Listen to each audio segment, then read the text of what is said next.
अस्सलाम वालेकुम वरहमतुल्लाहि वबरकातुहू। मैं हकीम मोहम्मद नाइब हुसैन रामपुरी आपकी खिदमत में एक बेहतरीन लाजवाब नुस्खा लेकर आया हूँ। देखिए, बहुत तेज़ी के साथ गर्मी का मौसम अब जा रहा है और सर्दी का मौसम हमारे अनकरीब आ रहा है और कुछ दवाएँ ऐसी होती हैं जो सर्दी के मौसम में ही इस्तेमाल करना बहुत मुफीद होता है, बहुत फ़ायदेमंद होता है, इसलिए कि वो ज़्यादा मुग़ल्लिज़ और गर्म दवाएँ होती हैं, जिसकी वजह से गर्मियों में इस्तेमाल करने की वजह से जिस्म के अंदर फ़ुज़लाती गर्मी होने का, एलर्जी होने का ख़तरा रहता है।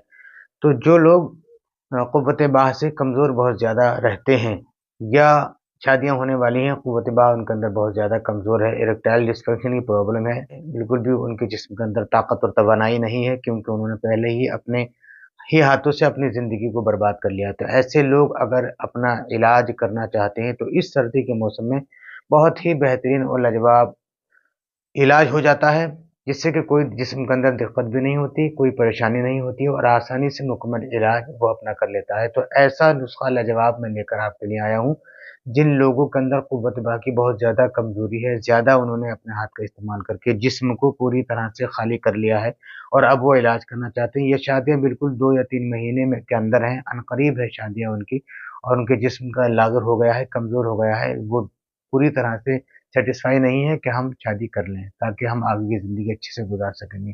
तो उन लोगों के लिए एक लाजवाब नुस्खा है, आप लिख लें इसको और लिखने के बाद अपने घर बनाकर इस्तेमाल कर लें। अगर आप हमसे ख़रीदना चाहें तो ओरिजिनल दवाओं के साथ तो ये नुस्खा हमारे पास मिल जाएगा। हम क्या है नुस्खे के अंदर और ज़्यादा मज़ीद दवाओं का इज़ाफ़ा करते हैं, जैसे सिल्वर गोली है, गोल्डन गोली है, ये गोल्डन ईरानी जो हमारा माजून होता है, वो माजून हम इसके साथ लगा के देते हैं। आप सिर्फ़ पाउडर का नुस्खा मैं आपको बता रहा हूँ कि आपको ये कैसे बनाना है। पाउडर भी आप इसका बना सकते हैं, कैप्सूल में भर के भी आप इसको खा सकते हैं।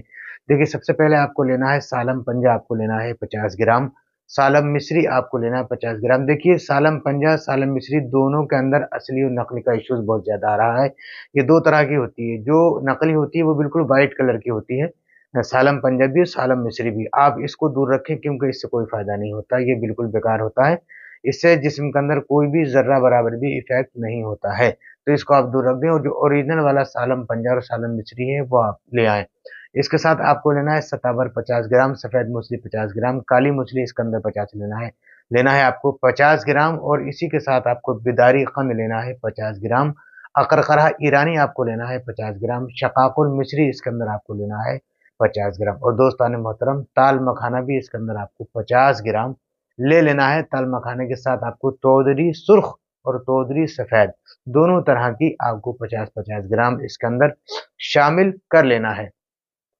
और ये सारी चीज़ें आप इकट्ठा कर लें, जमा कर लें, इसको कूट-छान कर बिल्कुल बारीक पाउडर बना लें, बार-बार कूटें, बार-बार इसको आप छानें और छान कर इसको बिल्कुल खाक की तरह जैसे धूल होती है ना, ज़मीन पर पड़ी हो खाक, सुरमे की मानंद इस तरह से बारीक आप इसको कर लें और आपको लाना है मस्तगी रूमी 30 ग्राम, ये ज़रूरी है। अगर आपने मस्तगी रूमी इस नुस्खे के अंदर नहीं डाली, तो ये नुस्खा बहुत ज़्यादा मुग़ल्लिज़ है, मैदे को आपको सुस्त कर देगा, पेट के अंदर कब्ज़ पैदा कर देगा, जिससे कि आपको फिर जो है और ज़्यादा परेशानी हो सकती है। तो मस्तगी रूमी मैदे को ताकतवर बनाती है, मैदे को ठंडा रखती है, मज़बूत बनाती है, क़ुव्वत हाज़मे को दुरुस्त करती है।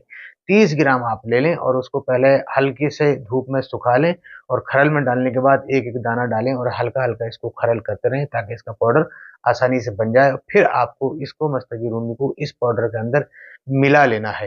ये तो हो गई बनाने की विधि, आपने ये बना लिया, तैयार कर लिया, किसी भी बर्तन में आप शीशे के जार में करके रख लें इसको और रखने के बाद दोस्तान मोहतरम अब खाने का तरीका आप इसको सुनना, इसके अंदर आपको कोई भी किसी तरह की मिश्री वगैरह या शक्कर वगैरह आपको नहीं मिलाना है, यानी नहीं मिलाना है, नहीं मिला यही लेना है आपको और 5 ग्राम सुबह मिकदार में 5 ग्राम से ज़्यादा ना हो, वैसे इसकी 3 से 4 ग्राम की डोज़ होती है, लेकिन मैंने आपको 5 ग्राम बता रहा हूँ।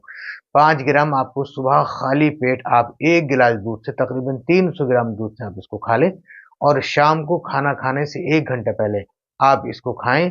जनाब वाला तकरीबन 5 ही ग्राम आपको ये लेना है और 300 ग्राम दूध से लेना है। ये आपने खा लिया और इसको खाने के बाद तकरीबन कम से कम आधा घंटा आप टहलें ज़रूर, उसके बाद ही किसी काम पर आप लगें। ये तो हो गया खाने का तरीका। अच्छा, अब मैं परहेज़ आपको बता देता हूँ। देखिए, परहेज़ जो है वो तमाम दवाओं का सरदार है।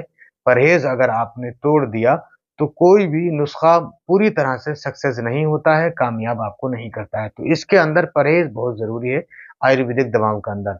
तो आपको परहेज़ करना ये है कि आप अंडा नहीं खाएँगे। अंडा अगर खाएँगे तो उसकी जो अंदर की ज़र्दी है उसको निकाल दें और उबाल के खाएँ, तल के ना खाएँ, ठीक? अच्छा, आपको जो है मीट किसी तरह का आपको नहीं खाना, खटाई जैसे नींबू, इमली और अचार, ये 3 चीज़ें आपको कभी नहीं लेनी है और ना ही इन 3 चीज़ों से कोई भी बनी हुई चीज़, सब्ज़ी में बहुत से लोग इमली डाल देते हैं, नींबू डाल देते हैं, तो ये अवॉइड करें क्योंकि खट्टा जो है वो मर्द को नुकसान देता है बहुत ज़्यादा क़ुव्वत बाह के अंदर ख़ुसूसन। तो इन चीज़ों को आप मुकम्मल तरीक़े से आप अवॉइड करें और खाने का तरीक़ा मैंने आपको बता दिया है। दोस्तों वीडियो अगर अच्छी लगी हो तो लाइक कर दें, शेयर कर दें और चैनल को सब्सक्राइब इसलिए कर लें ताकि और वीडियो जब भी आएँ तो उसका नोटिफ़िकेशन आपको मिलता रहे। बेहतरीन से बेहतरीन नुस्खे मैं दवाओं के फ़ॉर्मूले आपको यहाँ पर बताता हूँ, इंशाअल्लाह बताता रहूँगा और आप इससे पूरा-पूरा फ़ायदा उठा सकते हैं। बाकी कोई दिक्कत अगर आई आपको नुस्खा अगर चाहिए तो दिए गए नंबर पर कॉन्टैक्ट करने के बाद आप हमसे ये हासिल भी कर सकते हैं। मिलते हैं दोस्तों अगली वीडियो में, इजाज़त दें, तब तक के लिए अल्लाह हाफ़िज़, अस्सलाम वालेकुम।